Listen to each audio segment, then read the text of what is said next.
And it's interesting. A lot of people that we talk to say they had somebody that sort of put them on the right path, a mentor, if you like.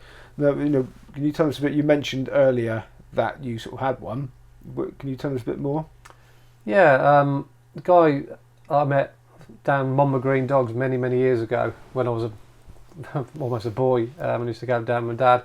Just got talking to a guy called Stephen Goff, who's a little bit under the radar with sort of most pro punters out there, but Stephen was a very knowledgeable guy back in the sort of 80s, 90s, and he was doing things back then with a fellow punter that he was good friends with called Peter Jones, and the two of them were literally just geniuses. And I quickly recognised that if I had anything about me, I'd sort of stay glued to this fella and try and soak up as much knowledge as I possibly could. And he used to take me under his wing and take me racing, and he taught me so many things to look at in his own little way. He's quite a quiet, reserved chap. Didn't used to say much, but what he did say was always worth listening to. And I like to think that if it wasn't for Stephen, I don't think I would have made a reasonable living out of gambling. A lot of the things I think of now, I often think he'd do that. He'd do things that conventional punters wouldn't do. He looked at horses that ran the previous day, and he always used to back them the next day, when most punters think that's stupid. How could you back a horse that ran the day before? He's going to be out of breath, he's going to be tired. But Stephen would actually think the opposite. He'd actually think, well, most horses at home run up their gallops every single day, so the harder they work and the more work they have, the more fitter they're going to be. He actually thought they're going to be fitter than other horses, and 9 times out of 10 he was correct, and he still does probably that to this day. He always looks for the horses that ran 1 or 2 days ago, particularly if there's a big meeting like a Galway festival. If something runs on day 1 and it runs on day 3, he'd be on the horse that had ran on day 1. So little things like that made me think, oh, I'd never thought of it like that. Another thing as well was weight. He did a golden trick with me once, and it's always stuck with my mind. I always used to be obsessed by weight, like most punters are. Weight in a race, that makes a difference. But he used to say to me, half a ton of horse, and he got £7 coins out of his pocket, and he placed them in my hand, and he went, there you go, that's £7 to a horse.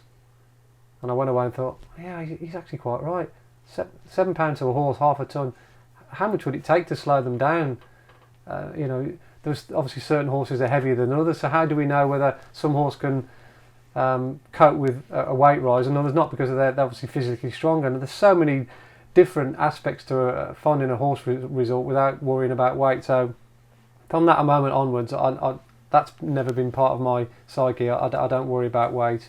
I just want to know how fast they've run, whether they've done it over the track, and particularly recent form as well. If they've run within the last week or two, even better.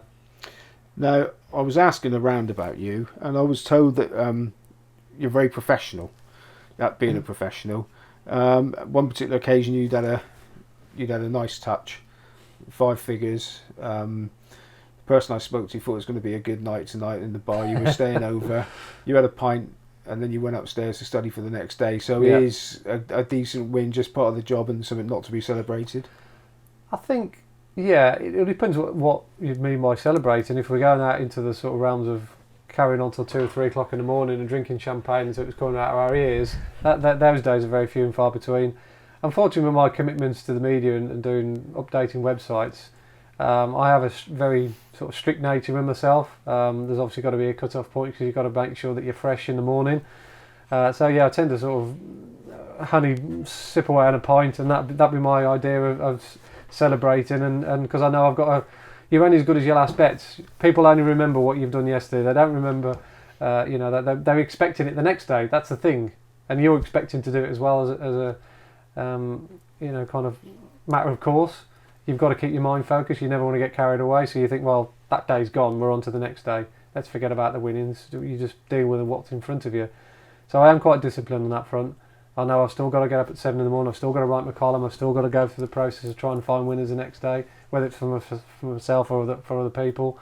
So yeah, I'd like to think that's one good, if you like, bad thing about me. The bad side is I wish I could let my hair down a bit more and be a little bit more carefree, as it were. But I know in the long term that the discipline that comes with it has its rewards. They mentioned broadcast, and you're on William Hill Radio. Yeah. And anything else? Yeah, I've done William Hill Radio for quite a few years now. I thoroughly enjoy that. Always have done ever since I started. I'm eternally grateful for William Hill for taking me on in the first place. That got what got me started in the media. Actually, a good friend of mine, Sam Turner, he was responsible for getting me on, and I sort of luckily took it with open hands and arms and have stayed there ever since. It's more now a mechanism of a release from my daily grind. I could stay here and work on my computer at home and make a reasonable living, not having the broadcasting side of it. But I do enjoy the process. I like going up there, meeting like-minded people like myself, talking about racing, getting the interaction off the emailers and just basically being in a different environment to where I am, 24/7. So it's definitely good for me. It recharges my brain. So yeah, it's an important part of doing what I do. And you also tip. Yeah, the Oddschecker website, which has been going strong now for, I think the thick end about 3, coming up to 4 years. Again, I got approached by the editor, as it was at the time, Gavin Beach, who's a friend of mine, and he was just looking for a pro punter that could make a living on a daily basis, and actually to write a column on there, tipping every single day, and giving a staking plan to the punters that obviously download it and subscribe to it. And luckily, touch wood, it's gone quite well over the years. Still doing it now. A lot of hard work goes into that. Obviously, the process of actually picking the right ones. I've got speed figures and database on every single race, so I've got to make sure that I'm giving out the right ones. A lot of it then is centred around value. I mean, I wouldn't be right. There's 3 64 favourites. They're all top of my figures. Right, I'm just going to put a 4-point win on all the 64 shots because any fool could do that, really. What I try and do is give a little bit of a decent blend. Yeah, if there's a 6-4 favourite that I think should be 4 to 5, then I'll still stick to the process of putting up a strong bet. But fundamentally, I like to think it's a value-based column, like Hugh Taylor's is on At the Races. He obviously has prided himself over the years of tipping big price winners that nobody else has looked at, and for reasons he gives. And I'm the same.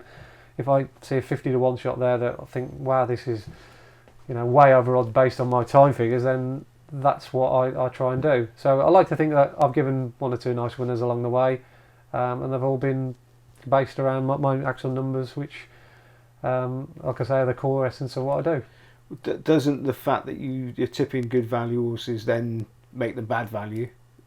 Yeah, unfortunately, that they do have a little bit of a following. So if you're a little bit further down the food chain, you might not necessarily get the 10 to 1 in the morning, and they end up being sort of 5 to 1 or whatever, and then they become poor value. I wouldn't advise it at 4 to 1, 5 to 1, but at 10 to 1, then of course it's a bet. But unfortunately, that's out of my control. But I do feel sometimes that it goes with the territory. You Tom Seagulls of this world. He's now just betting a point win, but he doesn't offer a price because he knows that the process of taking the price in the morning, they go that quickly. Even bookmakers see them in the price wise column, and they'll probably cut it before even laying it. And it's probably happening now with some of the horses I put up. But I'm sure that most punters can get onto reasonable amounts in the morning. But that you would consider that to be the most important value. If you think it's a 5 to 1 shot and it's 7 to 2, you don't back it. I probably wouldn't. Yeah, I mean, I probably wouldn't put it up each way. For instance, on if there's a 5 to 1 shot on here that I think is a good each way bet 5 to 1, all of a sudden it dribbles down to 7 to 2. Then obviously it has to go as a point win most of the time. So yeah, that does change your dynamic of whether you put it up as a win or an each way bet. Yeah, do you back your own tips? Yeah, always. Yeah. You manage to get on before they well, go up. that's the good thing about being in the prime position. You know what you're tipping before obviously everybody else does. So you have got at least that luxury behind you anyway to be on before everybody else is. So what do you prefer? If you had to only choose one code, would it be flat or weather or jumps? Jumps. I've always been a National Hunt fan anyway, right, ever since I was a boy. I prefer watching jump racing, and I think my passion and my what gets me excited trains my mind better to watch the jump racing, the actual process of it, and I like watching the process of a National Hunt race as well from start to finish. So I'd have to say National Hunt. And if I had to even whittle that down as well and say which out of all the national hunt races would I specialise in, I'd say novice hurdles. I think novice hurdles give great value. First of all, touch wood, not many horses, or a smaller percentage of horses fall in novice hurdles. And there's some fantastic form lines in novice hurdles to follow, particularly, like I say, from a speed figure perspective. Once I get a good novice hurdle, I know that is been run at a very fast pace. The number of winners that come out of them is incredible. There's been so many this season. Getaway trumps novice hurdle at Exeter early on in the year. There was another one at Lingfield the other day. A horse called Geordie B won it. A horse called Dacia Abba of Philip Hobbs's at Chepstow early on in the year. These were fast times, and they've all worked out like the 5th, 6th, 7th have won. They're great betting mediums, because fundamentally as well, there's only probably 3 or 4 horses that can win each of these races. A lot of them are just having an education, their first run over hurdles, they're going to need the experience, whereas if you've got someone that's run fast in a fast time, that's finished 5th or 6th on a good novice hurdle, he should have a significant edge over the rest of the field. And if the price is right, then consequently that becomes a really good bet. So novice hurdles in national hunt racing, my 2 races or mediums of choice. Okay, you get people that will say, well, you've got other income coming in, you've got your broadcasting, you've got your tipping, you're not really a professional punter because you get other forms. Is that more of a psychological thing, or would you disagree with them that you could still make, still make it? Like I said, the media stuff and the tipping has come because of the successful punting. I suppose it comes hand in hand. Could I still make a living without them? I'd like to think so, and I did it beforehand. Like I say, it's only really the last 4 or 5 years of my career that this has really come into prominence. I mean, from 30 to 40, I had none of these things, and I made a decent living. So I certainly don't. I'm not ashamed of having them, and I suppose you could argue that yes, I'm very fortunate, and I have got the safety net of other income alongside the punting, but I know I've done it for such a long time before then that I know I could still make a living. I would like to think I could anyway. Now, obviously, I'm assuming you still get your bad losing runs, even though you're very successful at gambling. How do you deal with them? Better than I used to. There's plenty of other mechanisms now whereby I'm a little more philosophical. I think having a young lad gives you a different outlook on life. That's probably getting a little bit too deep. But I like to think that I've been successful long enough to overcome a bad couple of days, because I've done lots of things right along the way to get me in this position in the first place, that you don't become a bad judge just overnight just because you've tipped 10 losers on the spin.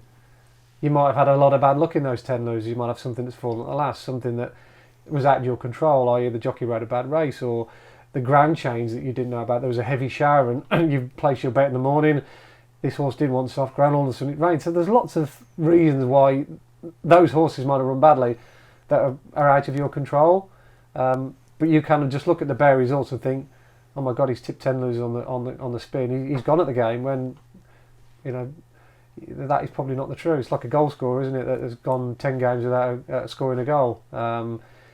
With Harry Kane, for instance, it just might be one of those things. It hit the crossbar, it went wide, it deflected wide. So I try not to get too bogged down with it nowadays.